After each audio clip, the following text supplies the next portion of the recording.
La Bibliothèque nationale de France. À l'occasion de l'exposition Tolkien Voyage en Terre du Milieu, la BNF invite Léo Carruthers à parler des liens entre Tolkien et son fils Christopher. Bonsoir, messieurs, dames, chers amis, chers hobbits, vous l'avez lu? Je vous laisse lire ça. Je ne vais pas faire de commentaires là-dessus. Je passe tout de suite à mon sujet. John Ronald Reuel Tolkien est le créateur d'une mythologie littéraire, la seule inventée au temps moderne, certainement la seule de cette envergure créée au XXe siècle, qui a souvent été imitée en fantasy, en bande dessinée, en jeux vidéo et au cinéma. Homme de son temps, il est aussi l'héritier de nombreuses traditions culturelles, allant de l'Antiquité au XIXe siècle, en passant par le Moyen Âge. Des sources multiples qui alimentent le fleuve de ses propres légendes. Tolkien est surtout connu du grand public comme auteur de 2 romans publiés de son vivant, Le Hobbit en 1937 et Le Seigneur des Anneaux en 1954-55. Or, le monde imaginaire de Tolkien dépasse de loin ce que l'on trouve dans ces 2 livres, mais on ne découvrira l'étendue de sa création qu'après sa mort, dans une série de volumes où la mythologie est bien plus développée. La publication de ces livres posthumes est largement due au dévouement de son fils cadet. Christopher Tolkien est né le 21 novembre 1924. Le hasard fait vraiment bien les choses, selon le dicton, car son anniversaire tombe aujourd'hui même. Il a 95 ans. Il a consacré la moitié de sa vie à travailler sur les manuscrits de son père. Assistant de Tolkien dès son adolescence, plus tard son collaborateur, Christopher deviendra enfin son exécuteur testamentaire littéraire. C'est une responsabilité qui implique un vaste labeur de tri et d'édition. Car les documents que son père laisse derrière lui sont très nombreux, mais aussi très désordonnés. Sans les efforts du fils, le public ne connaîtrait de la Terre du Milieu que quelques bribes, telles que les premiers romans les présentent. Par conséquent, aussi célèbres que soient Le Hobbit et Le Seigneur des Anneaux, toute évaluation de Tolkien doit accorder une part non négligeable au rôle de Christopher dans la dissémination de la mythologie de la Terre du Milieu. La reconnaissance publique de son travail a été officialisée en 2016 par l'attribution de la médaille Bodley, décernée par la bibliothèque bodléenne à Oxford, qui possède une grande partie des archives de Tolkien en manuscrits, cartes et lettres. Cette médaille, aussi rare que prestigieuse, est attribuée aux personnes qui ont fait une, je cite, « contribution exceptionnelle au monde de la communication et des lettres ». Il est indéniable que Christopher, en complétant et en publiant l'œuvre de son père, qu'il promeut à travers de nombreux livres, a fait un travail de chercheur hors du commun. Je vais commencer par examiner la vie, la carrière et la fiction de John Ronald Reuel Tolkien. Il est né à Bloemfontein, capitale de l'État libre d'Orange, à l'époque une république indépendante, mais avec une population anglaise croissante, car l'Empire britannique, toujours en expansion, s'intéressait au pays. Bien plus tard, lors de la création de l'Union d'Afrique du Sud en 1910, l'État libre entrera dans la fédération. Mais à ce moment-là, le jeune Ronald était parti depuis longtemps. Ses parents, des Anglais de Birmingham, installés à Bloemfontein lors de leur mariage, s'était expatrié pour le travail. Son père, Arthur Tolkien, était directeur d'une banque. sa mère, Mabel, ou Mabel si je le dis en français, Mabel Suffield, femme au foyer. Ils ont 2 fils, Ronald, comme sa mère l'appelle, car ce qu'elle préfère, le second prénom, né en 1892, et Hilary, née 2 ans plus tard, en 1994. Mais c'est à Birmingham et dans ses environs que grandiront les 2 frères. En effet, au printemps 1895, Madame Tolkien, laissant son mari au bureau, rentre en Angleterre avec les garçons pour faire un long séjour chez ses parents. Elle ne repartira pas, car elle se trouve encore à Birmingham 1 an plus tard, lorsqu'elle apprend la maladie et la mort de son époux, début 1996. Ronald, qui était très jeune, il n'avait eu que 3 ans au moment de quitter l'Afrique, n'en gardera que de vagues souvenirs d'un paysage chaud et poussiéreux. L'image de ce père qu'il a si peu connu devient vite floue. Au contraire, c'est la verdoyante campagne anglaise qui nourrira plus tard sa description du Shire, le comté dans Le Seigneur des Anneaux. Et les hobbits qui occupent ce lieu idyllique rappellent les paysans et la vie rurale telle que l'enfant les a connus autour de 1900.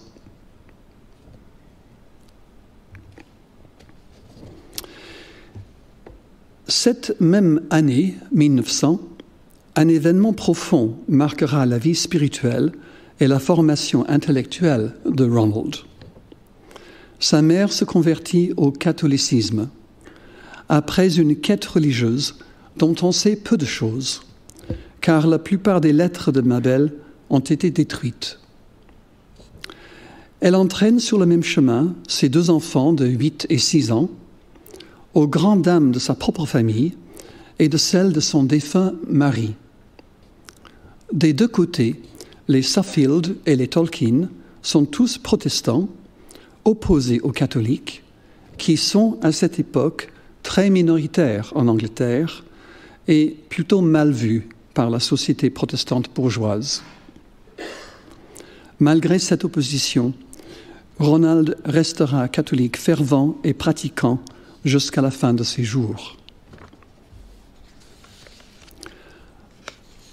En plus de l'influence religieuse qu'elle lui prodigue, sa mère est sa première enseignante, et c'est elle qui éveille chez son fils l'amour des mots et la passion pour les langues étrangères qui ne le quittera jamais, un goût qui se manifestera tôt par son expérimentation avec l'invention des langues imaginaires. Mais le malheur frappe de nouveau la famille. Mabel souffre du diabète, maladie incurable il y a un siècle. Elle n'a que 34 ans lorsqu'elle meurt en novembre 1904. Ronald n'a encore que 12 ans, Hilary 10 ans. Désireuse de protéger la foi religieuse, Madame Tolkien avait par testament placé ses 2 fils sous le tutorat légal d'un prêtre catholique, le père Francis Xavier Morgan, membre de l'Oratoire à Birmingham. Ce dernier sera un véritable père de substitution pour Ronald et Hilary. Rappelons qu'à l'époque, les jeunes restaient mineurs jusqu'à l'âge de 21 ans. Soucieux de la réussite de son pupille, qui doit obtenir une bourse s'il veut poursuivre ses études, le père Francis voit d'un mauvais œil l'amour naissant entre Ronald et une autre orpheline de 3 ans son aînée, Edith Bratt, au point d'imposer leur séparation jusqu'à la majorité du jeune homme. Dès le 3 janvier 1913, Ronald est majeur, enfin libre de tout décider lui-même. Il reprend contact avec sa bien-aimée.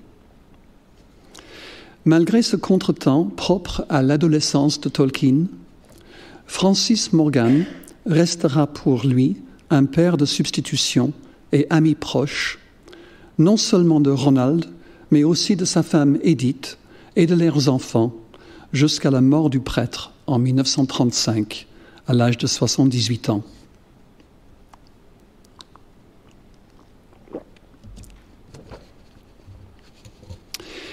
Revenons un instant à la scolarité de Ronald.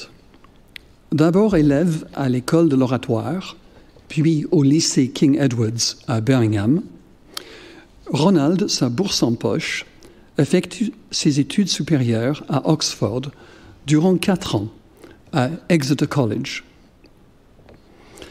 À l'époque, Oxford possédait 25 colleges. Je le dis en anglais exprès. En 2019, le chiffre est même monté jusqu'à 39.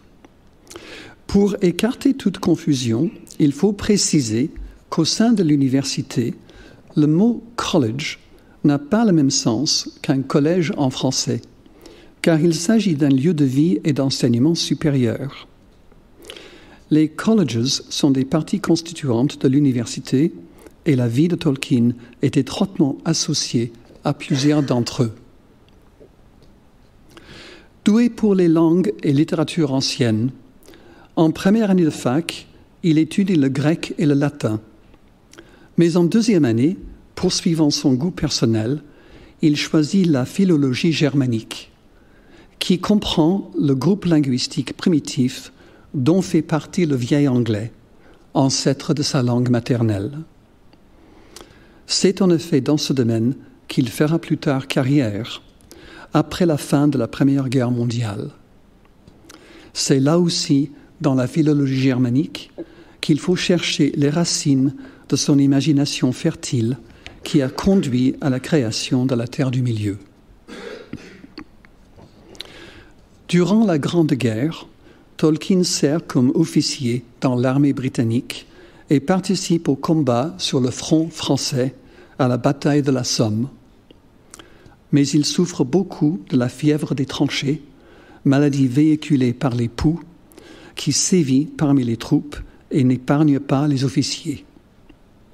C'est sur son lit d'hôpital, dans la période 1916-17, qu'il pose les bases du Silmarillion, fondation de sa future mythologie. C'est en 1916 aussi, en pleine guerre, qu'il épouse Edith Bratt. En attendant, celle-ci s'était convertie au catholicisme 2 ans plus tôt, sous l'influence de son fiancé.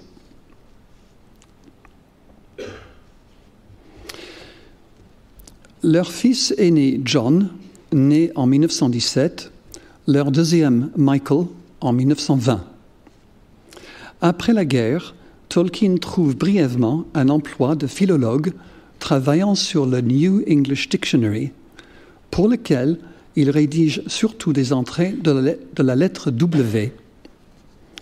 Le dictionnaire est un vaste projet réalisé par une foule d'auteurs qui est déjà en cours depuis 50 ans à ce moment-là. Ce qu'on appelle bientôt The Oxford English Dictionary ne verra sa première édition qu'en 1928.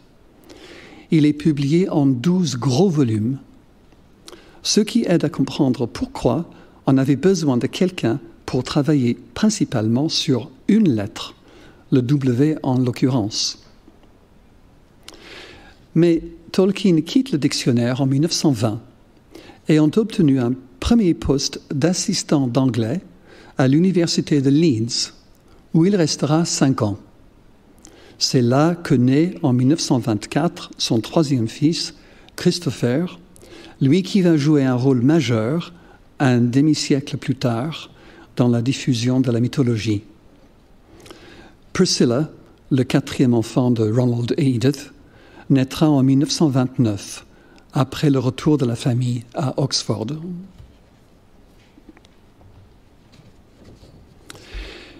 Brillant chercheur, Tolkien connaît une rapide promotion à Leeds, accédant au grade de professeur en 1924, alors qu'il n'a que 32 ans.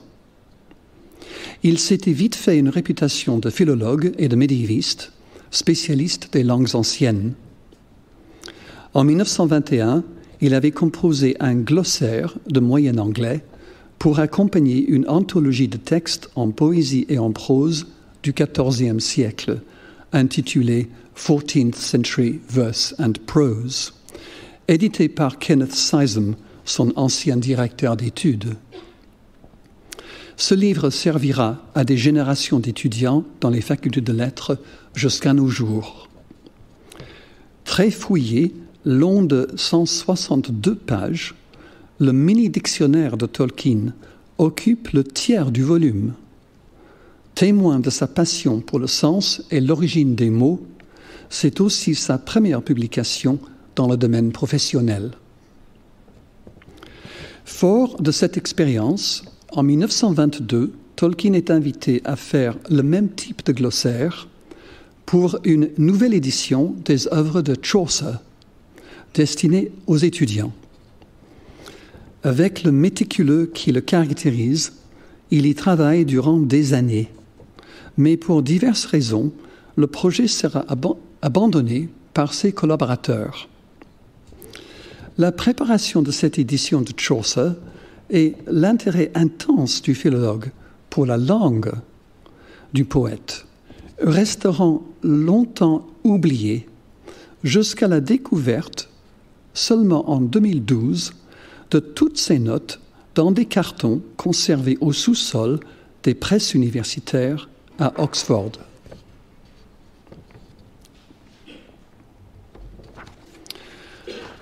En 1925, il publie avec son collègue et ami Eric Gordon une édition du texte de Sir Gawain and the Green Knight. Sir Gawain et le Chevalier Vert est un romance anglais en vers allitérés du XIVe siècle qui concerne le légendaire roi Arthur et les chevaliers de la table ronde.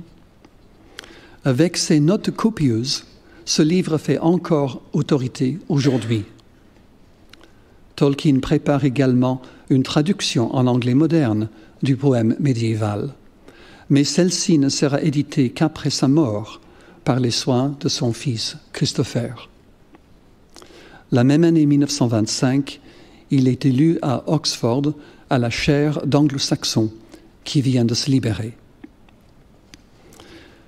Le terme anglo-saxon, il faut le préciser, s'applique au vieil anglais, c'est-à-dire la langue anglaise sous sa forme la plus ancienne et la plus germanique, celle d'avant la conquête normande. C'est seulement après 1066, lorsque Guillaume le Conquérant introduit le français en Angleterre, que la langue autochtone va évoluer vers ce que nous appelons le moyen anglais. Tolkien maîtrise parfaitement les deux périodes, bien entendu.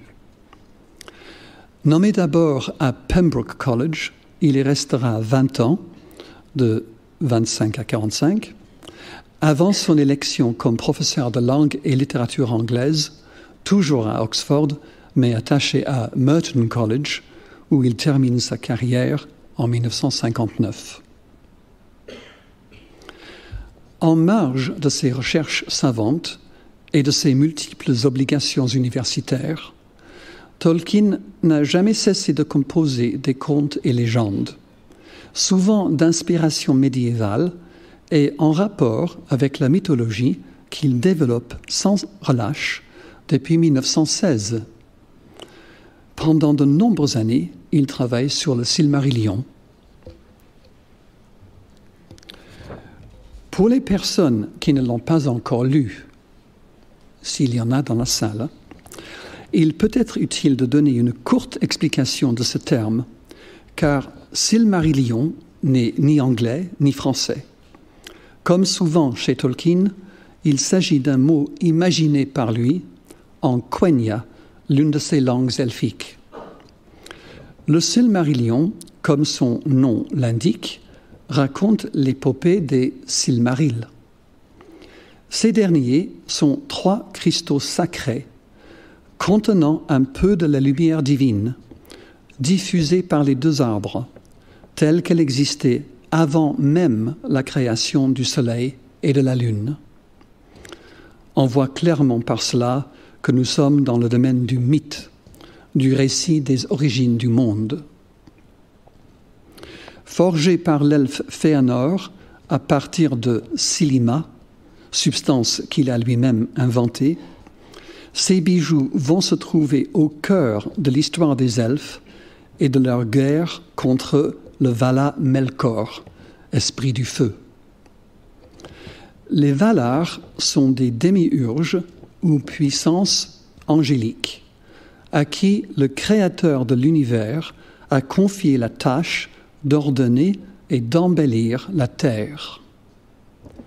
Mais Melkor dérobe les Silmarils, raison pour laquelle Fëanor le nommera Morgoth, ennemi noir, et la lutte des elfes pour les récupérer entraînera la fin du premier âge. Le Silmarillion est donc une œuvre vaste et complexe, mais au grand regret de son auteur, il ne réussira pas à l'achever. Tolkien ne verra jamais sa mythologie publiée de son vivant.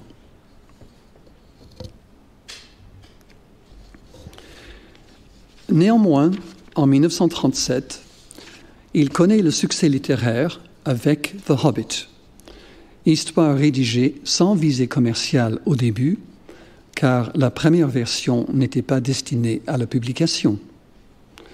Au contraire, il s'agit d'un conte de fées qu'il avait d'abord composé au début des années 30 pour amuser ses propres enfants.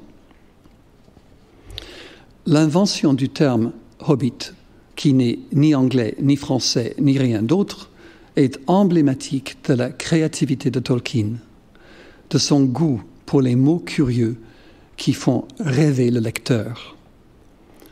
On se demande tout naturellement, avant même d'ouvrir le livre, mais qu'est-ce qu'un hobbit ? Il faut le lire pour pouvoir le dire.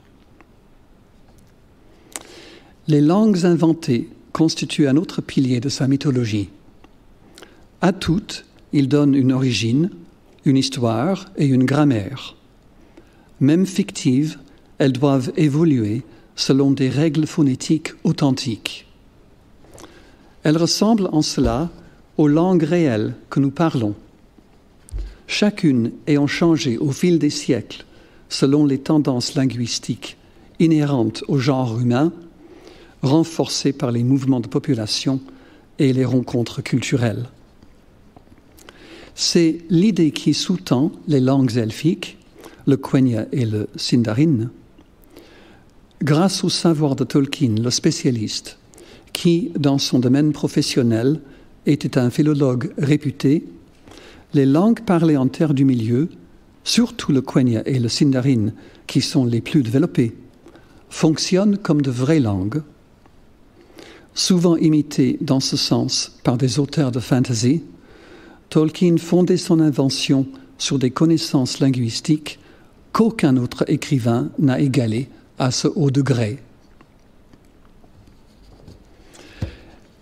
Étant donné le succès tant critique que financier de son premier livre de fiction, son éditeur demande une suite, un Hobbit 2 en quelque sorte. L'auteur s'y attelle rapidement et travaille dessus pendant une douzaine d'années, tout au long de la Seconde Guerre mondiale et au-delà. Toutefois, Le Seigneur des Anneaux n'est pas vraiment le Hobbit 2, tant attendu, même si les hobbits y jouent effectivement un rôle important. Au contraire, avec le passage des ans, le roman héroïque qui vise un public adulte s'allongeait au-delà de toute attente.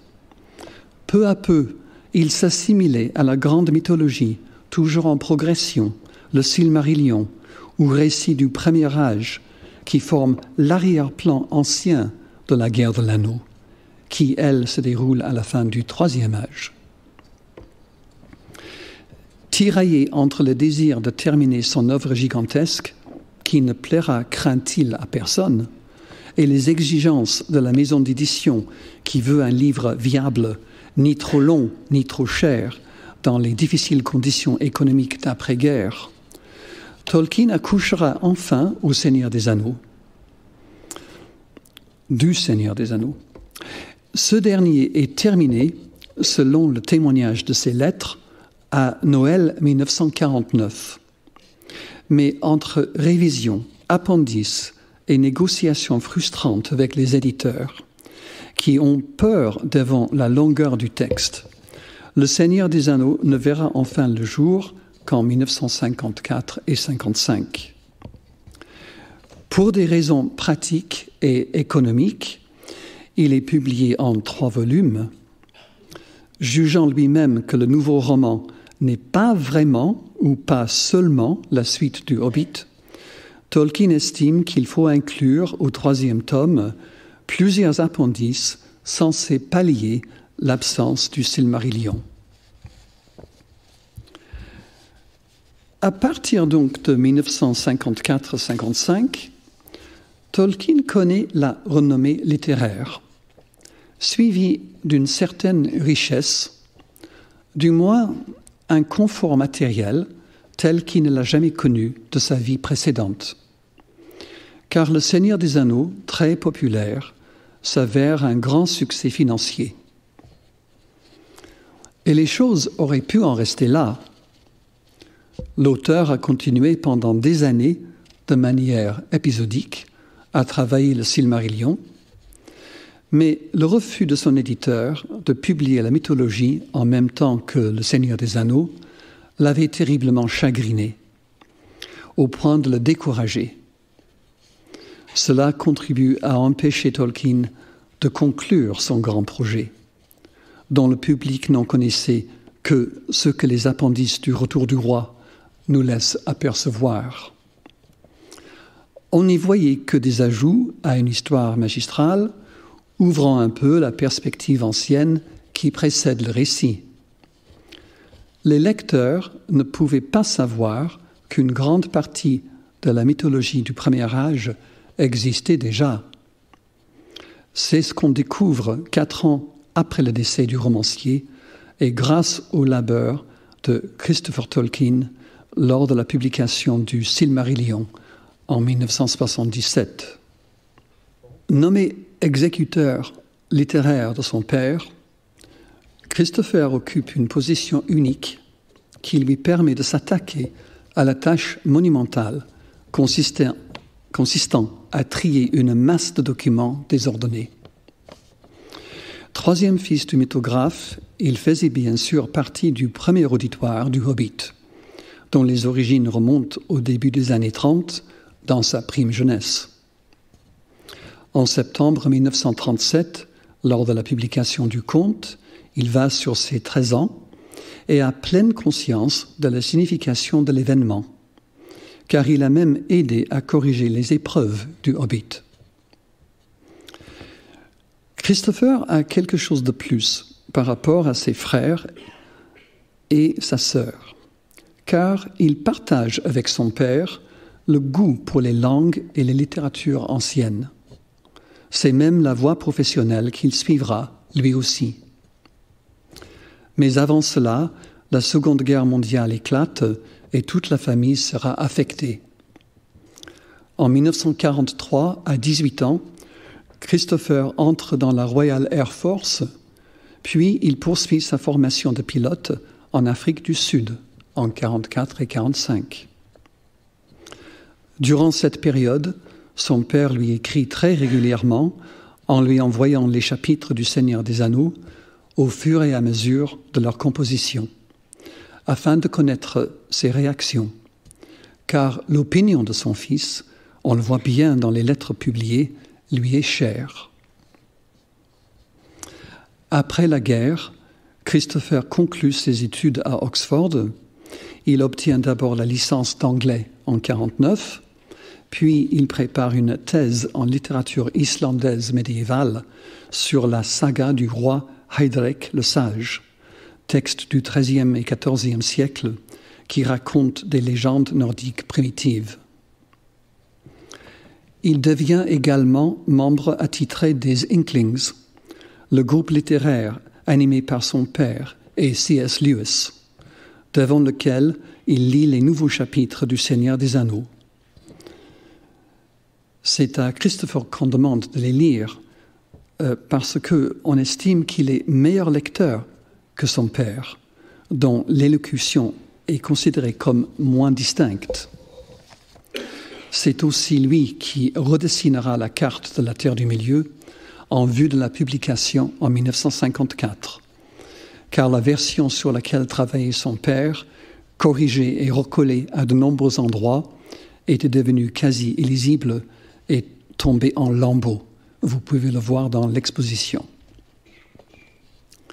Dans les années 1950 et 1960, Christopher enseigne l'anglais et l'islandais anciens et publie des éditions de plusieurs contes de Canterbury de Chaucer, grand poète anglais du XIVe siècle. Sa thèse, une édition et une traduction de la saga du roi Heidrek, est publiée en 1960. En 1963, âgé de 38 ans, il est élu à un poste prestigieux à Oxford, celui de Fellow de New College, c'est-à-dire maître de conférence et membre permanent de l'université.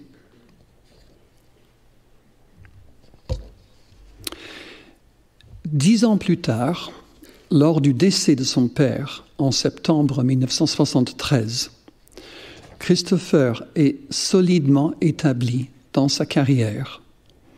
À presque 49 ans, c'est un médiéviste réputé, philologue et éditeur confirmé de textes anciens en plusieurs langues. Par conséquent, en plus de sa connaissance intime de l'œuvre de Tolkien, il possède toutes les qualités savantes qu'exige la mise en forme des textes de son père laissés dans un état d'inachèvement. Il se rend vite compte qu'il s'agit là d'une mission ardue qui l'obligera à s'y consacrer à plein temps, mission qui ressemble en fait à l'édition de manuscrits médiévaux, travail laborieux dont il est déjà familier. Par conséquent, il abandonne son poste à l'université en 1975. Il décide aussitôt de quitter l'Angleterre, sachant que son père avait souffert d'un manque de tranquillité, dérangé comme il l'avait souvent été par les coups de téléphone de journalistes et les visites imprévues de fans. Tolkien, il faut bien le dire, déplorait ce qu'il appelait le culte qui l'entourait suite au succès mondial du Seigneur des Anneaux. Pour éviter cela, Christopher s'éloigne et s'isole, partant vivre dans le midi de la France avec sa femme Bailey et leurs 2 jeunes enfants. C'est le début, pour ainsi dire, de la seconde carrière professionnelle. En effet, depuis 1975, il consacre tout son temps à la publication des œuvres inédites de son père. Celle-ci concerne non seulement la mythologie de la Terre du Milieu, que les lecteurs avertis attendaient, mais aussi un certain nombre de textes du Moyen-Âge, y compris des traductions en anglais moderne, sur lesquelles Tolkien avait travaillé pendant des années. Dans certains cas, les traductions elles-mêmes étaient terminées, mais pointilleux comme il l'était, l'auteur n'avait pu les publier, faute de trouver le temps de rédiger une introduction qui le satisfit. Faute aussi de savoir si le public serait intéressé ou si un éditeur serait prêt à s'y risquer. Le premier livre de ce type, publié donc en 1975, est Sir Gawain and the Green Knight, Pearl and Sir Orfeo, poèmes médiévaux datant du XIVe siècle, traduits par Tolkien entre 1922 et 1953. Christopher met en forme les textes et les prépare à la publication. Il n'est pas tout seul dans le domaine médiéval, car il encourage et coopère avec 2 autres médiévistes anglicistes, anciens étudiants de Tolkien, qui publient des éditions de textes en vieil anglais que le maître avait enseignés. D'abord, The Old English Exodus, Text, Translation and Commentary, édité par Joan Turville Peter en 1981, puis Finn and Hengist, The Fragment and the Episode, édité par Alan Bliss en 1982. Ces deux livres sont réalisés à partir des notes de Tolkien, complétées par les éditeurs respectifs.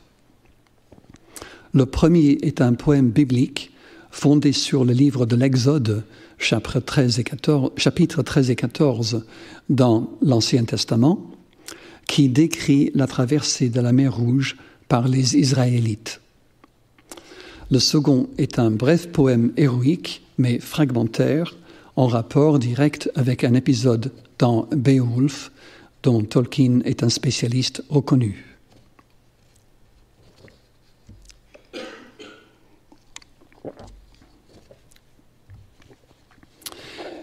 C'est à cette époque également qu'est publié un volume de correspondance, les Letters of J.R.R. Tolkien, choisi et édité par Humphrey Carpenter et Christopher Tolkien en 1981, 2005 pour la traduction française Lettres. Il s'agit là d'une copieuse sélection, 354 lettres, datant de 1914 à 1973.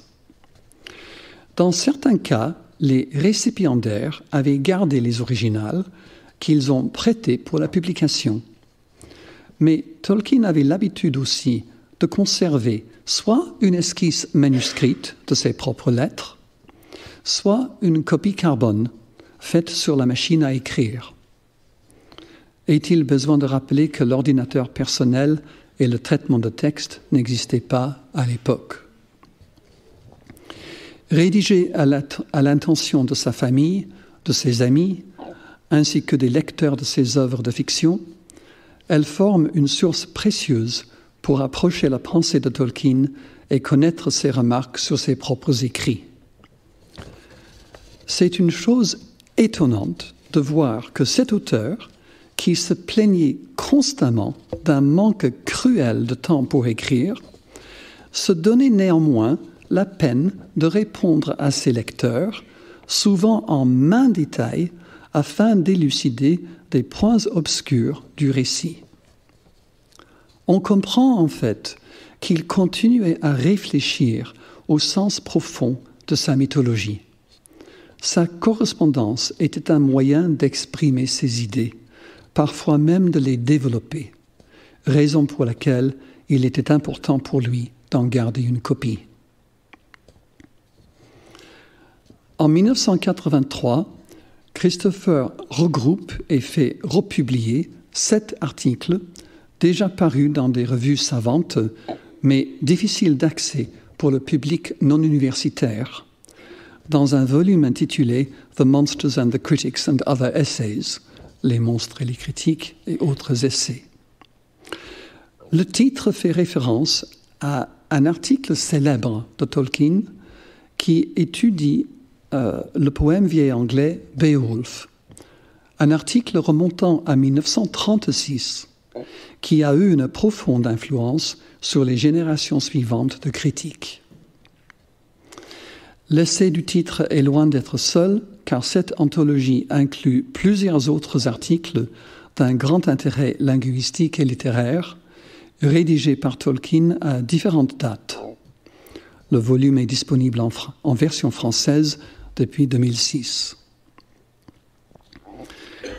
Dans le domaine de la fiction, le premier livre posthume contient une autre série de lettres, celle envoyée par le Père Noël aux 4 enfants Tolkien. En effet, l'auteur a composé les Letters from Father Christmas, lettres du Père Noël. Vous pouvez en voir certaines dans l'exposition, à l'intention de ses propres enfants, mais à leur insu, chaque Noël entre 1920 et 1943. Il a commencé quand son fils aîné John avait 3 ans, et il a terminé la série quand la dernière, sa fille Priscilla, avait 14 ans. C'est Bailey Tolkien, la femme de Christopher, qui en a préparé une première sélection pour la publication en 1976, suivie de 2 autres éditions en 1999 et en 2004, chaque fois révisées et plus complètes.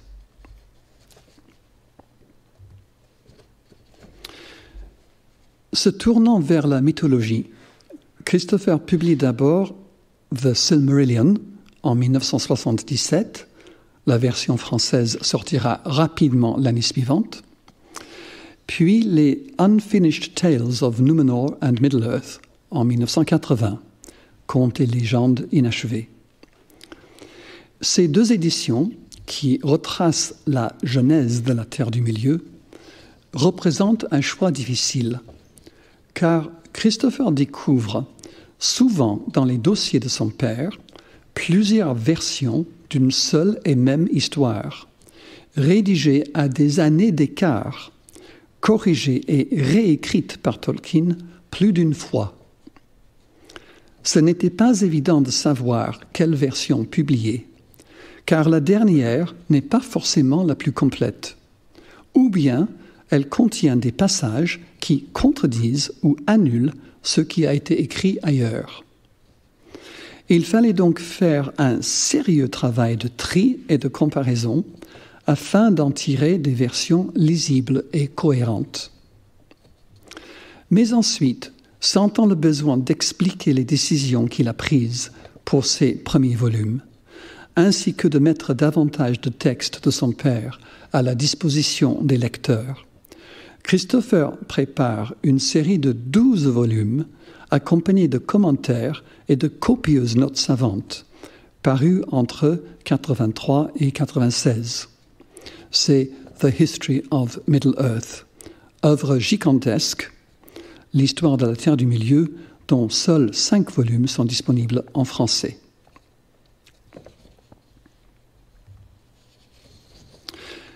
Pendant la décennie suivante, il continue d'éplucher les manuscrits paternels, aussi bien ceux qui traitent de la poésie médiévale, que Tolkien a parfois réécrite, que ceux qui développent la mythologie de la Terre du Milieu, ou encore des thèmes savants qui touchent aux 2 aspects de sa pensée, réunissant la littérature ancienne et la composition créative.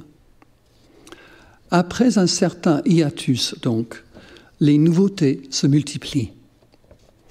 En 1988, puis encore en 2001, Christopher publie une seconde édition de Tree and Leaf, L'arbre et la feuille, livre sorti par son père en 1964, qui inclut plusieurs œuvres bien plus anciennes. Il y a d'abord un essai on Fairy Stories, du conte de fées, dont la première publication remonte à 1947, témoin important de sa pensée littéraire et de ses idées sur la notion d'enchantement. Puis il y a le retour de Berthnoth, fils de Berthelm, publié pour la première fois en 1953. Il s'agit d'une œuvre composite fondée sur un poème vieil anglais, La bataille de Maldon, en 3 parties distinctes, dont une seule est une fiction. D'abord une introduction au poème médiéval, ensuite un dialogue inventé en vers que Tolkien imagine entre 2 personnages supposés être survivants du combat, et enfin une discussion critique. La traduction française de ces œuvres est disponible dans Féerie et autres textes, ainsi que, du moins pour l'essai sur les contes de fées, dans Les monstres et les critiques.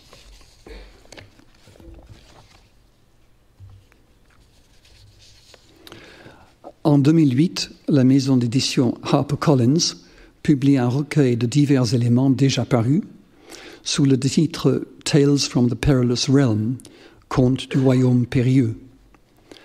Le royaume en question est bien entendu celui de la féerie ou de l'enchantement, lieu périlleux pour les humains, car il représente un état d'esprit, pour ne pas dire une dimension de l'inconscient, où il n'est pas toujours sans risque de s'y aventurer.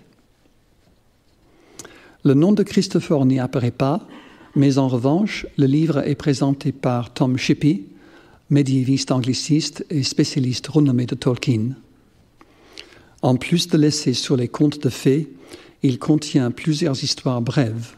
Roverandom, le fermier Gilles de Ham, Smith de Grand Wootton et Feuille de Nigel, ainsi que les aventures de Tom Bombadil, un ensemble de chants et de poèmes.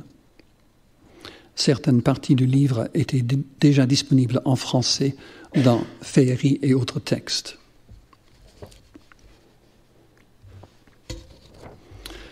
L'année d'après, en 2009, Christopher revient à la poésie médiévale en éditant The Legend of Sigurd and Gudrun. Il s'agit d'une réécriture en anglais moderne de traditions littéraires en vieux norrois, où Tolkien cherche à compléter les trous réels présents dans le vrai manuscrit ancien, celui qui contient la Völsungasaga, qui est la version islandaise du Nibelungenlied. Ce livre a été rapidement traduit en français en 2010, La légende de Sigurd et Gudrun. Quelques années plus tard, pour rester sur la littérature médiévale, Christopher publie The Fall of Arthur. En 2013, récit métrique d'un épisode dans la carrière du roi mythique, traduit en français la même année, La chute d'Arthur. Ce poème narratif révèle et confirme la connaissance qu'avait Tolkien des traditions concernant les chevaliers de la table ronde. Enfin, le public découvre la traduction faite par Tolkien de Beowulf, célèbre poème vieil anglais, dans Beowulf, A Translation and Commentary, Together with Selig Spell, en 2014, traduit rapidement en français l'année suivante. Beowulf, traduction et commentaire, suivi de Selig Spell. Alors, vous remarquerez que les deux derniers mots, Selig Spell, en vieil anglais, sont tirés d'un vers de Beowulf où il signifie « conte merveilleux ». Ils ne sont pas traduits dans le titre du volume, ni en anglais, ni en français. Tolkien avait composé sa version de Beowulf en anglais moderne dès 1926 pour l'aider à expliquer le poème à ses étudiants, sans forcément songer à la publier, du moins dans un premier temps, car il y a pensé plus tard, et il a longtemps continué à en faire des révisions. Les cours universitaires forment la base du commentaire que Christopher présente dans le livre de 2014. Car Tolkien enseignait régulièrement le poème à Oxford et il conservait toutes ses notes de cours.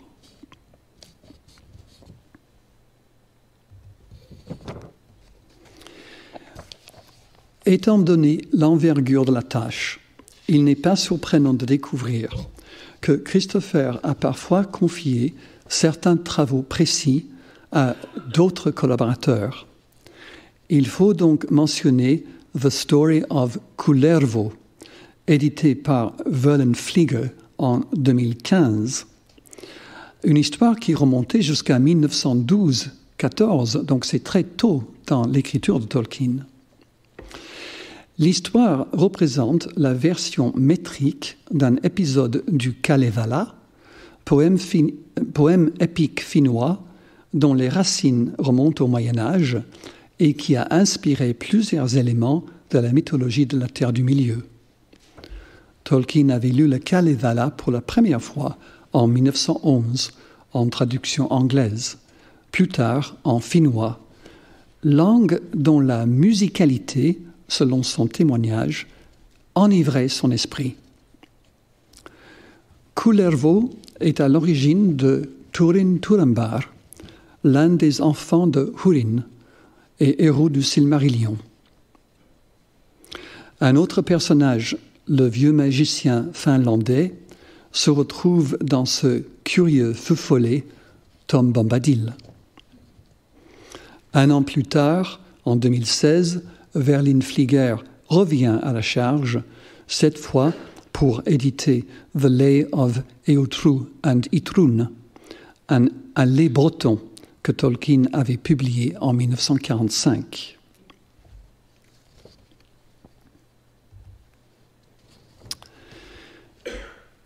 Pour compléter la mythologie, Christopher s'attache aussi à présenter les versions complètes des 3 grands contes du premier âge, The Great Tales, comme son père les appelait.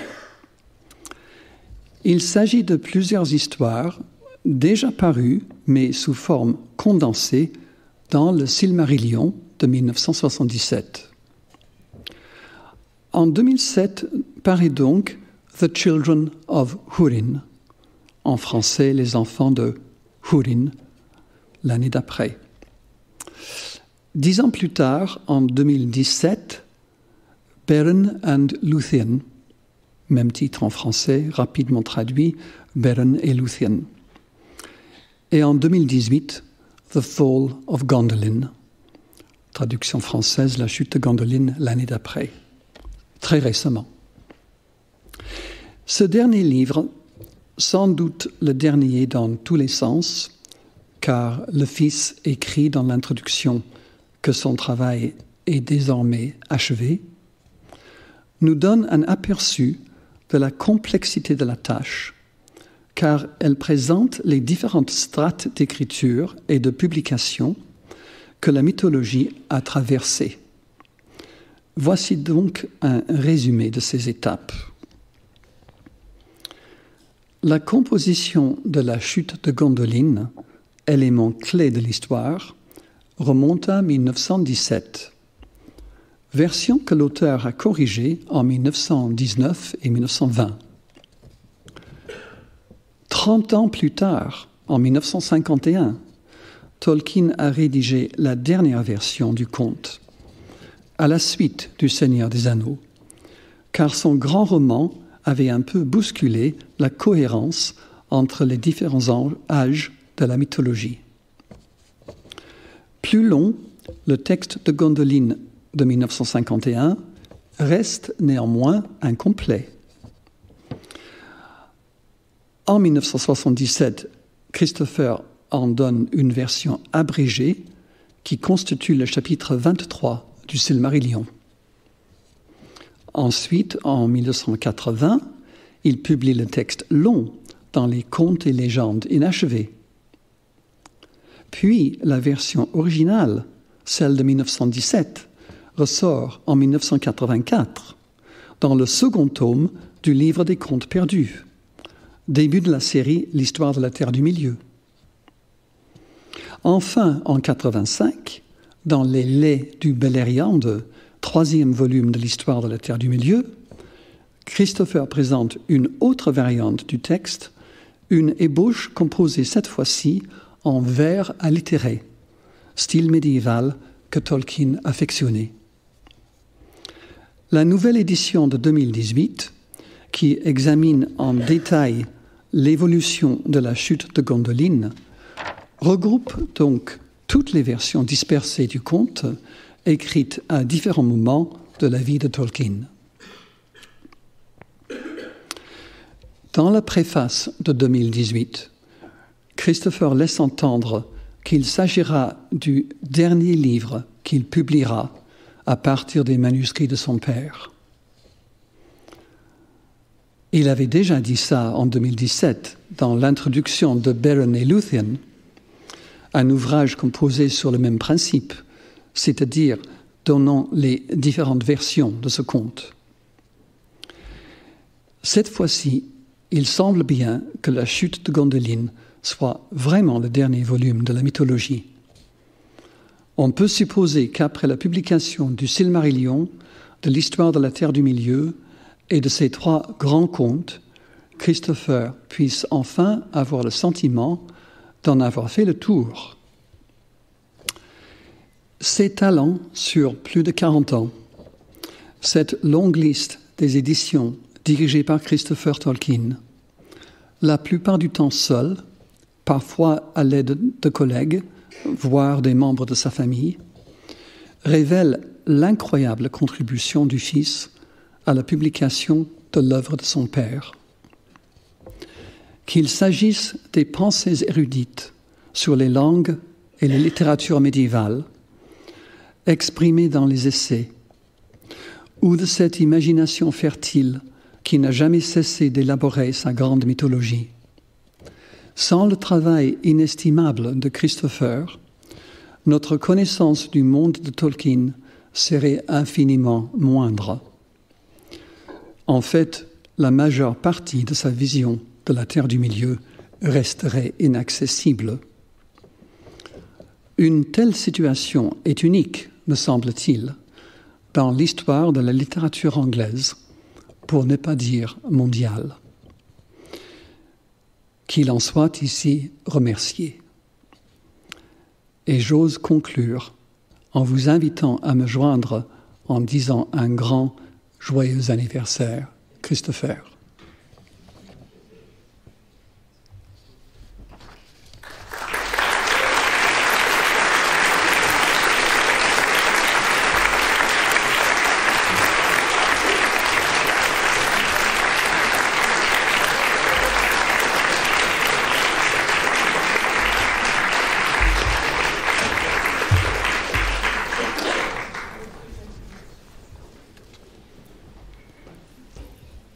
Questions ? Très bien. Alors, si vous souhaitez poser des questions, n'hésitez pas. Il y a un micro qui circule, ou des micros. Oui, bonjour. Moi, ma question porte sur les runes qu'il invente pour le langage des nains. Je me demande s'il a eu connaissance au moment où il commence à étudier le Kalevala de l'usage qui est fait des runes encore dans une province suédoise, en Dalekarli, pour écrire un dialecte suédois, l'elfdalien.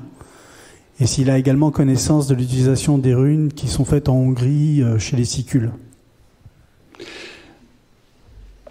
Tolkien connaissait très bien les runes, mais je ne peux pas affirmer exactement à quelle date il en a pris connaissance pour la première fois.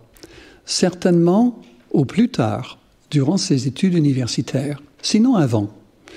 Parce que durant ses études universitaires, il se consacrait non seulement au latin et au grec, mais aussi à toute la zone germanique, c'est-à-dire le vieil anglais, le vieux haut-allemand, le vieux saxon, toutes les langues de la zone germanique ancienne. Et il ne pouvait pas étudier cela sans tomber sur les runes.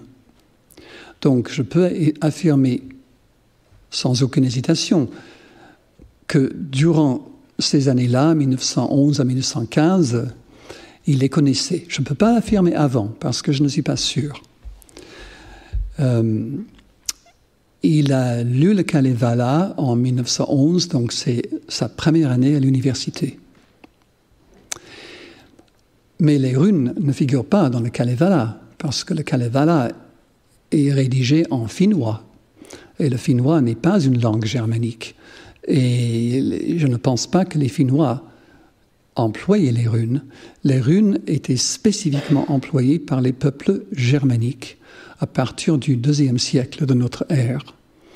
Et ils ont été apportés en Angleterre par les anglo-saxons au 5e siècle. Alors, vous savez qu'il y a des runes germaniques et des runes anglo-saxonnes qui ne sont pas tout à fait pareilles, parce que les anglo-saxons, sur leur propre territoire, c'est-à-dire l'île de Bretagne, avaient un peu modifié le système germanique. Et non content de cela, Tolkien, qui était passionné par l'écriture aussi bien que par les langues, a inventé ses propres runes qui ressemblent à première vue, si on ne s'y connaît pas. On regarde les runes de Tolkien et on a l'impression de regarder des runes germaniques ou des runes anglo-saxonnes. Mais quand on les étudie de près, on se rend compte que c'est un autre système, que les symboles ressemblent aux symboles germaniques, mais pas tout à fait, et leur sens est différent. Donc, on voit là Tolkien qui aime jouer un peu avec les systèmes anciens et inventer son propre système tel qu'il aurait pu être employé par ces nains à lui.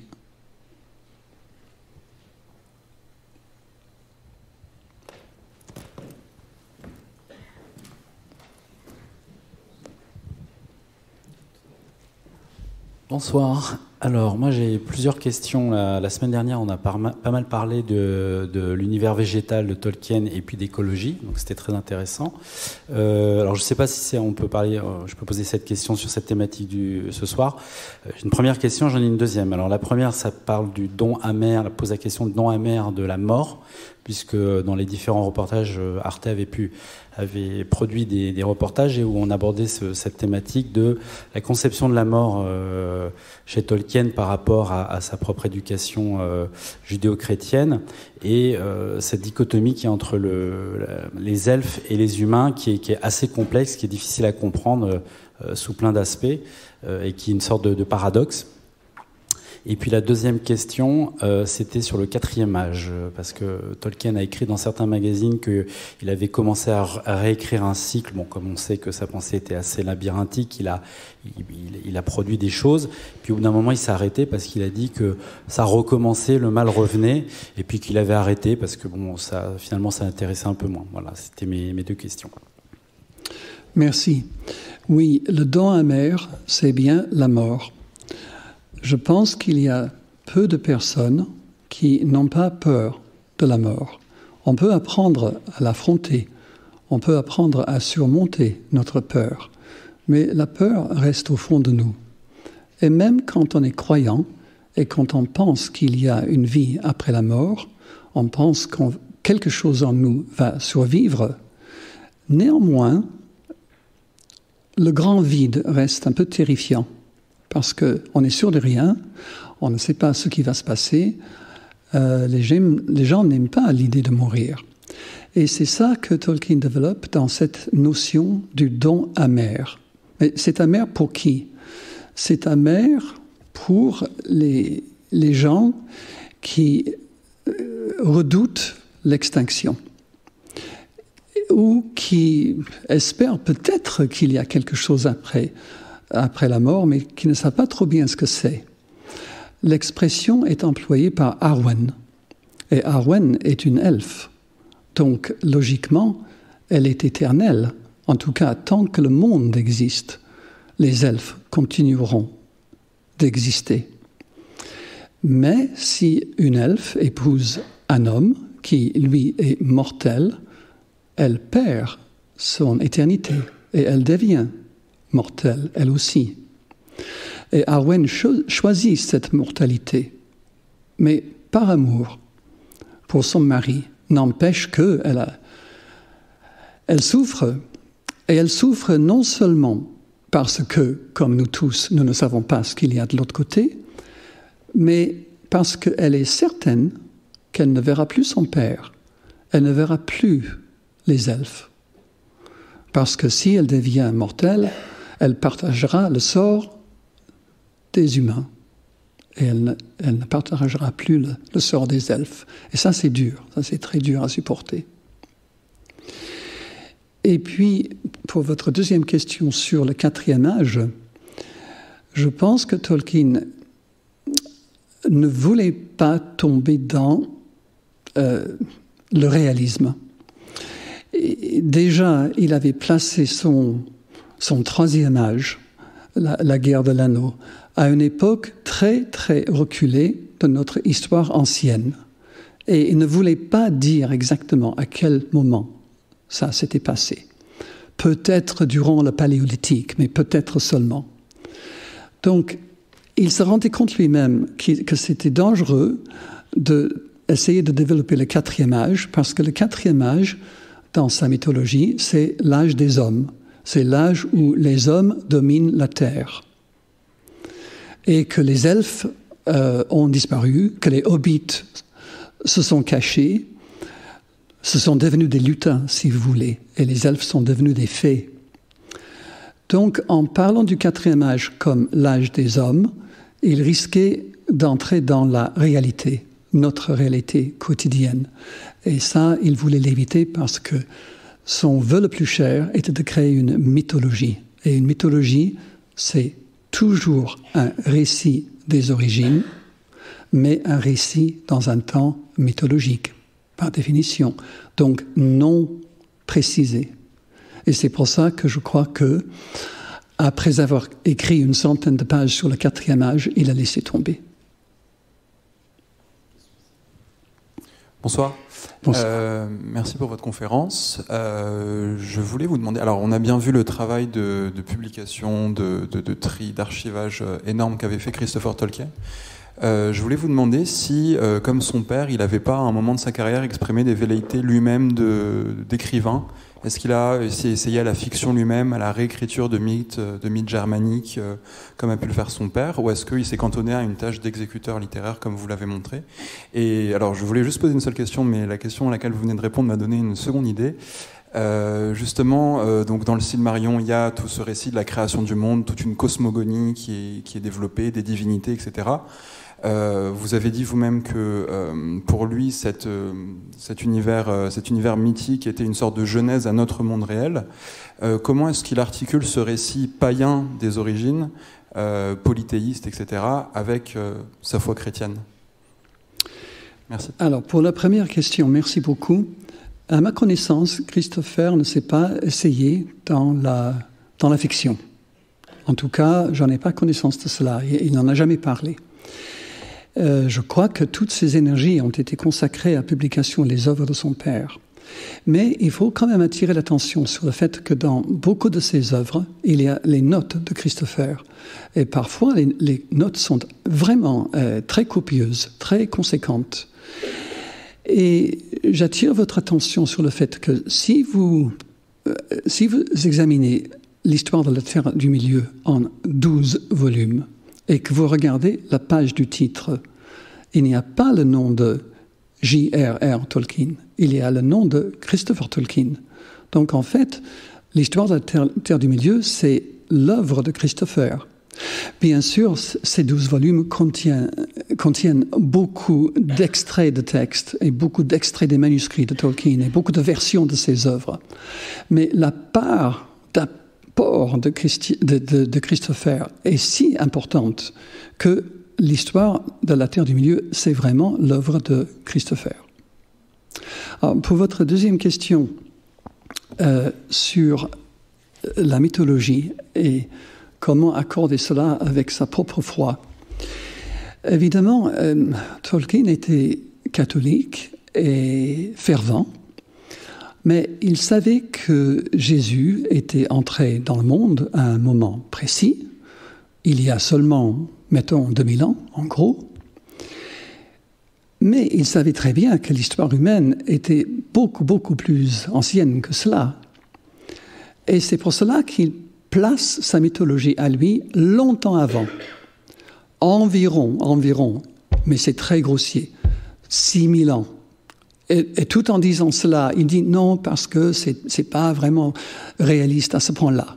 Mais il a placé très longtemps avant l'existence du Christ, donc avant la forme de religion que nous connaissons depuis la fondation de l'Église.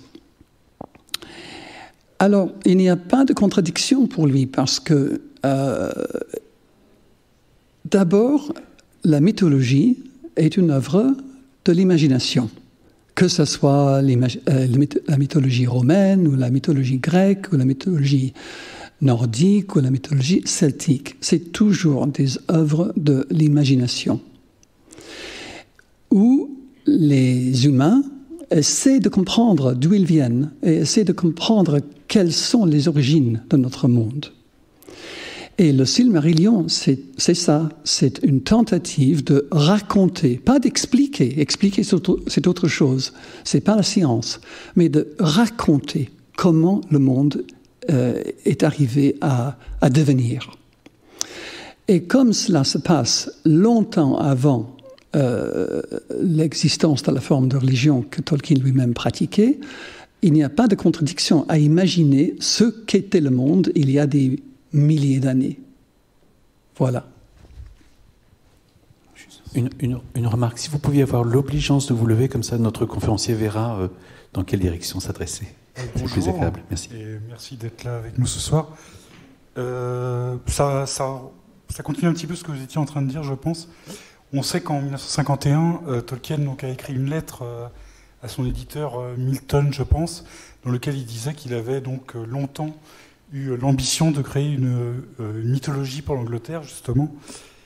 Et ça fait des années que je me demande, après avoir lu un certain nombre de récits, que ce soit de Tolkien, enfin de J.R.R. Tolkien ou de son fils, si c'est pas aussi pour ça qu'il a créé plusieurs versions quelque part du même texte, mais sur des formes un peu différentes, comme si ça avait été écrit et créé en fait à des endroits et des moments différents dans son légendaire. Par exemple, à Valinor, ou bien à Numénor par des Numénoréens. Donc ça, je me demandais si ça pouvait pas expliquer aussi pourquoi il n'y avait pas plusieurs textes, et si à ce moment-là, il n'y avait pas quelque part quelque chose de faussé, entre guillemets, à vouloir essayer de trouver la dernière version que voulait écrire J.R.R. Tolkien dans ces textes-là, comme les 3 grands textes, par exemple. Et deuxième question, est-ce qu'il n'aurait pas utilisé, la J.R.R. Tolkien, une sorte d'évémérisme, quelque part, pour expliquer que plus on va loin dans le passé, plus les événements sont écrits avec de façon fantastique, extraordinaire, féerique, voire impossible, pour des événements qui pourraient, en fait, si on existait au moment précis où ça s'est passé, être expliqués de façon naturelle. Je pense par exemple à l'éruption de plusieurs volcans pouvant expliquer la chute de Numénor, qui est un petit peu une version de l'Atlantide pour J.R.R. Tolkien, ou alors, plus récemment, dans le Troisième Âge, l'éruption du mont du destin qui pourrait expliquer la chute de Barad-dûr. Voilà. Je ne sais pas si je suis très clair, mais et sinon, joyeux anniversaire à Christopher Tolkien. Pour la première partie de votre question, vous avez raison en un sens, mais après coup, je ne pense pas que Tolkien avait l'intention de ne pas terminer sa mythologie. Il a été pris dans ses propres filets. Il était frustré de ne pas pouvoir terminer la mythologie. Mais ce que vous dites est vrai parce que, à la fin, on trouve plusieurs versions qui pourraient être des récits médiévaux. Nous savons que les mythologies ont traversé le Moyen-Âge, ont été un peu changées, un peu modifiées. On ne trouve pas toujours exactement les mêmes détails. Mais il s'est trouvé, lui, dans cette situation à la fin de sa vie. Mais je ne pense pas que c'était vraiment voulu de sa part de créer différentes versions. Parce que je crois que s'il avait eu 10 ans de plus, et sans être dérangé par qui que ce soit, il aurait pu mettre un terme au Silmarillion et à sa mythologie. Et s'il l'avait fait, moi j'espère qu'il aurait brûlé toutes les autres versions. Mais nous avons donc toutes ces versions différentes, et Christopher est vraiment à admirer, à mon sens, d'avoir essayé de tirer quelque chose qui soit cohérent et qui soit logique. Alors, pour votre autre question, j'ai perdu le fil là pour... vous pouvez répéter rapidement? Oui, en fait, des événements qui sont expliqués par des origines fantastiques, je pense par exemple à la destruction de l'anneau unique, ou bien à l'attaque des Numénoréens contre Valinor, enfin de Ar-Pharazôn, peuvent aussi être expliqués, j'ai l'impression, de façon géologique, disons, ou géographique. C'est-à-dire que l'éruption du volcan qu'il y a sur Numénor aurait pu expliquer sa chute, et l'éruption du mont du destin, qui est aussi un volcan, aurait pu expliquer la chute du Mordor, la destruction de Barad-dûr, ou voilà. Enfin, est-ce qu'il n'aurait pas essayé, en fait, de... Oui, je vois ce que vous voulez dire. Par rapport à la chute de Numénor. Bon, dans le récit de Tolkien, Numénor est une île, quelque part dans l'ouest, on imagine dans l'Atlantique, qui, bon, je ne raconte pas toute l'histoire, mais qui finit par être détruit et par chuter et pour aller jusqu'au fond de l'océan, donc qui disparaît. Alors c'est manifestement le mythe de l'Atlantide qui est derrière cette histoire. C'est une façon pour Tolkien, qui était attiré par le mythe de l'Atlantide, de le récupérer et de le raconter à sa manière, en l'adaptant à sa mythologie, en inventant des personnages qui auraient vécu dans son île à lui. Mais il est clair que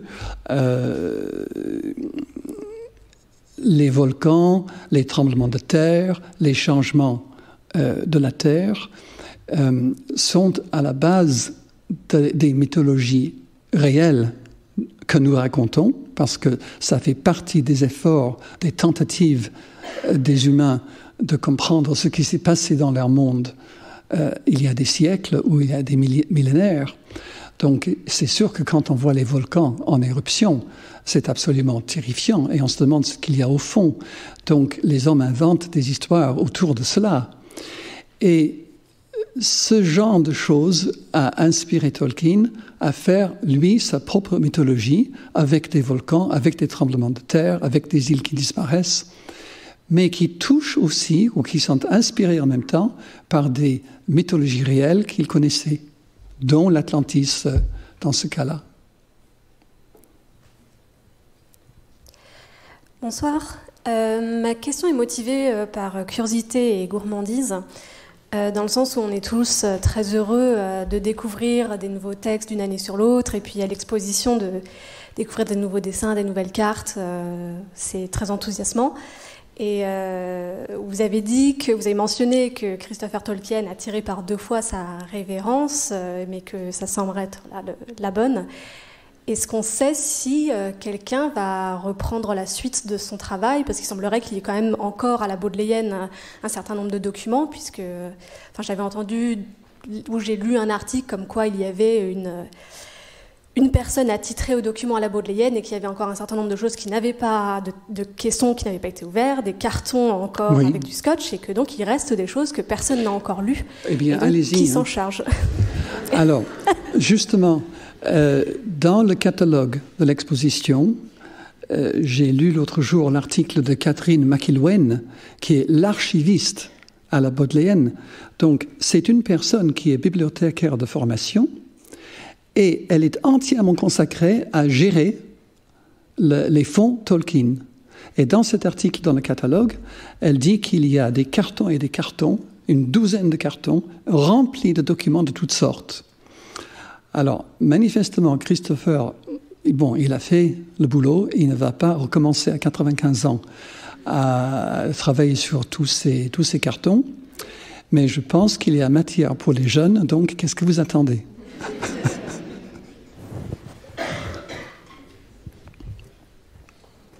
Mais pour répondre exactement à votre question, je ne sais pas personnellement si quelqu'un travaille dessus. Mais par exemple, dans ma conférence, j'ai mentionné Chaucer. Et il y a seulement récemment que j'ai découvert moi-même que les notes de Chaucer existaient. Et je suis en train de lire un livre que j'ai reçu la semaine dernière, j'ai même pas encore fini, de John Bowers, qui s'appelle Tolkien's Lost Chaucer, le Chaucer perdu de Tolkien. Et c'est absolument passionnant parce qu'il raconte comment ces cartons contenant les notes pour une édition ont été perdus pendant des années, ont ressuscité en 2012. L'auteur du livre, John Bowers, est une des rares personnes qui a eu ces notes entre les mains. Et dans son livre, il cite des extraits de pas mal de notes. Alors, ce n'est pas une édition de texte, loin de là, c'est une discussion et un compte-rendu de l'état de cette fameuse édition qui n'a jamais vu le jour, parce que Tolkien avait préparé énormément de notes, beaucoup trop en fait. C'est très drôle parce que les éditeurs lui avaient demandé de faire 20 pages de notes maximum. Et il y en a 160. C'est une des raisons pour lesquelles l'édition de texte, c'était des extraits de Chaucer destinés aux étudiants et accompagnés de notes, qui devaient s'appeler le Clarendon Chaucer, Clarendon étant une division de Oxford University Press. Et voilà, ça n'a pas vu le jour et les notes sont là dans des cartons. Je ne sais pas si quelqu'un aurait l'idée de les éditer, mais ce n'est pas impossible. Bonjour, professeur Carruthers. Je souhaitais revenir à la question antérieure sur les liens entre la Terre du Milieu et une époque plus récente, parce que cela m'a fait penser qu'il y a quand même des essais de Tolkien, au fur et à mesure qu'il développe sa mythologie, de créer ces liens. Parce qu'au départ, à l'époque du livre des Contes perdus, il y avait un personnage médiateur qui était le marin Eriol du tout début de la colonisation anglo-saxonne, qui était censé avoir rejoint à la voile le Tol Eressëa. Dans les toutes premières conceptions, il était même question que finalement l'Angleterre soit Tol Eressëa qui aurait été ramené de ce côté-ci de l'océan. Après, ce personnage est devenu le Elfwine, qui est d'une période un peu plus tardive de l'époque anglo-saxonne. Et ce personnage a presque... Alors en fait, il n'apparaît pas dans ce qui a été publié de son vivant. Il a été un peu enlevé du Silmarillion publié, la version publiée juste après le décès de Tolkien par Christopher. Mais en fait, le personnage est toujours là et on s'en aperçoit bien dans The History of Middle-earth jusqu'au dernier tome. Donc, la question se pose de savoir si finalement il ne serait pas resté quand même. Et par ailleurs, il y a aussi deux autres essais de lier avec des romans de voyage dans le temps, avec La Route perdue, qui a été publié dans le volume 5 de The History of Middle-earth, où c'est un père et son fils, justement, qui font une expérience et qui revivent des choses de périodes très antérieures. Et ensuite retravaillé en 1945 dans The Notion Club Papers, où là c'est même presque une anticipation de quelque chose qu'on aurait découvert à une époque plus tardive. Donc il y a quand même eu un essai Par contre, ce qui est quand même effectivement remarquable, c'est qu'il n'arrive jamais à écrire vraiment ce type d'histoire. Ça reste des canevas et il n'arrive pas à y mettre de la chair. Donc voilà, c'était peut-être plus une remarque qu'une question vraiment, mais je serais intéressé d'avoir votre avis sur la question. Oui, merci.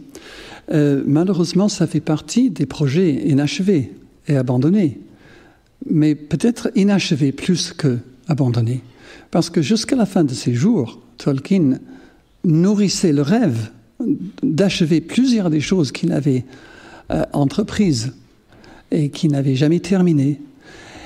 Et dans une de ses lettres, il dit que quand il était jeune, et là on voit le vieux monsieur qui raconte sa jeunesse, il dit « Quand j'étais jeune, je nourrissais l'ambition de créer une mythologie pour l'Angleterre. » Donc ce n'était pas simplement une mythologie générale de l'histoire du monde, c'était une mythologie pour l'Angleterre spécifiquement. Et c'est là où entre le personnage dont vous parliez, Eriol et Elfwine. Et c'est là où l'île de Tol Eressëa, l'île solitaire, était l'Angleterre à un moment, au début. Mais ce projet, il l'a abandonné quand même, parce qu'il était... Bon, le problème pour ce monsieur, c'est qu'il avait trop de choses à faire, il avait une vie très chargée, il avait beaucoup d'obligations universitaires. Il faut quand même avouer qu'il commençait beaucoup de choses et il le reconnaissait ça lui-même. Il le disait dans certaines lettres. J'ai la fâcheuse tendance de me lancer dans des projets. J'ai déjà fait des dizaines de premiers chapitres. Il le dit dans une de ses lettres. Donc, il reconnaissait que c'était une faiblesse, que cette difficulté qu'il avait, parce qu'il avait une imagination très fertile. Il se lançait dans une idée comme celle que l'Angleterre était l'île solitaire et que c'était là l'origine de la féerie, parce qu'il regrettait que les Anglais avaient moins d'êtres féeriques. J'hésite de dire fées, mais des êtres féeriques que les peuples celtiques, les Écossais ou les Gallois ou les Irlandais ou les Bretons. Il regrettait que beaucoup de choses de ce genre avaient disparu en Angleterre. Et il voulait rétablir, mais fictionnellement, une mythologie pour l'Angleterre. Et il n'a pas réussi à le faire. Et il n'a même pas terminé sa mythologie plus générale. Mais c'est magnifique dans la tentative. Bonjour, j'ai une petite question. J'aimerais savoir la différence entre le quenya et le sidarin, en fait. Oui, alors, premièrement, vous savez qu'un de mes collègues, Damien Bador, va faire une conférence spécialement dédiée aux langues, et je préfère que Damien réponde à cette question. Mais à ma façon, et je suis loin d'être aussi expert en matière des langues elfiques que Damien Bador, à ma façon, je pourrais dire que le quenya est un peu comme le latin par rapport au français. C'est-à-dire, le quenya est une langue ancienne, une langue qui était utilisée autrefois et que l'on conserve pour certaines formes de poésie ou pour certains rituels. C'est une langue noble, presque sacrée. Le sindarin, pour les elfes, bien sûr, pas pour les autres êtres, mais pour les elfes, le sindarin, c'est la langue quotidienne, c'est le français, c'est la langue de tous les jours. Voilà, c'est ça pour moi l'essentiel, la différence entre les deux. Et là encore, on voit Tolkien l'historien et Tolkien le philologue, l'homme qui aime l'origine des langues et l'origine des mots. Donc pour lui, il ne suffit pas de dire « oui, les elfes ont une langue, ils parlent le sindarin ». Il veut savoir d'où ça vient, comment est-ce que ça a développé, qu'est-ce qu'on peut savoir de cette langue ancienne, le quenya. Donc la raison pour ces deux langues elfiques, c'est dans le cœur de Tolkien qui est philologue, amateur des mots, amateur des langues. Deux remarques avant de donner la parole à madame pour la dernière question. Je sais, la machine à frustration, pas à plein. Votre question, monsieur, et la réponse que vient de vous faire Léo Carouters, très très complète déjà, mais m'incite tous à vous dire, venez écouter Damien Bador la semaine prochaine et vous pourrez fourbir et élargir. Deuxième remarque, et je l'ai dit, j'ai oublié de vous le dire tout à l'heure, à cause de cette grève que les médias nous annoncent terrible le 5 décembre, la conférence de Christine Laferrière est reportée au mercredi 8 janvier. Voilà, on va le marteler dans les réseaux, c'est peut-être déjà fait, mais je voulais à vous le dire directement. Madame, vous avez l'honneur de conclure les questions. Bonsoir professeur, merci pour votre conférence. Je vous vois. Moi, étant donné le fait que Tolkien soit orphelin de père, mais qu'il ait été un père si dévoué, j'ai toujours été frappée de trouver dans ses récits, que ce soit ceux du premier âge ou ceux du troisième âge, l'importance que prenaient souvent les relations père-fils, que ce soit avec des pères de substitution ou des pères biologiques. Alors sans vouloir faire de psychologie de comptoir, est-ce qu'on peut voir ça comme une réflexion peut-être sur la transmission, sur le message, sur l'héritage, enfin voilà, je ne sais pas ce que vous en faites. Oui, c'est sûr que son père lui manquait, mais sa mère aussi, parce qu'il a perdu sa mère quand il n'avait que 12 ans, et il n'avait pas encore commencé à écrire sa fiction. Donc si vous voulez, dans la fiction, il y a autant de raisons, si on fait un peu de psychologie, de chercher la mère que de chercher le père. Je n'oserais pas aller plus loin que ça. C'est sûr que la relation entre le père et le fils est importante, mais il y a des mères aussi dans le Silmarillion qui jouent un rôle important vis-à-vis de leur fils. Je ne pourrais pas aller plus loin que ça en termes de psychologie de la BNF. Je n'aime pas trop l'expression psychologie de comptoir.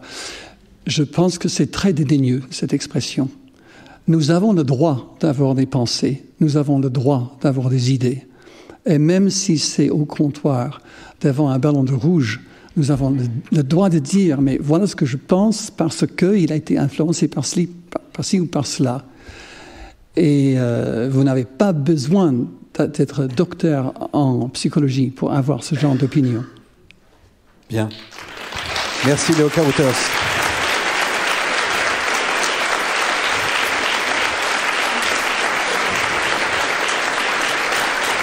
Merci. Et, pardon. Pour faire écho à ce que vous disiez à l'instant, contre Lacan, choisissez le Beaujolais, s'il vous plaît. Voilà.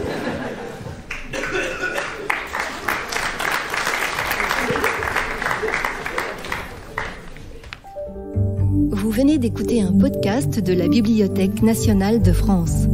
Retrouvez les conférences, rencontres et créations de la BNF sur toutes les plateformes de podcast ainsi que sur le site bnf.fr.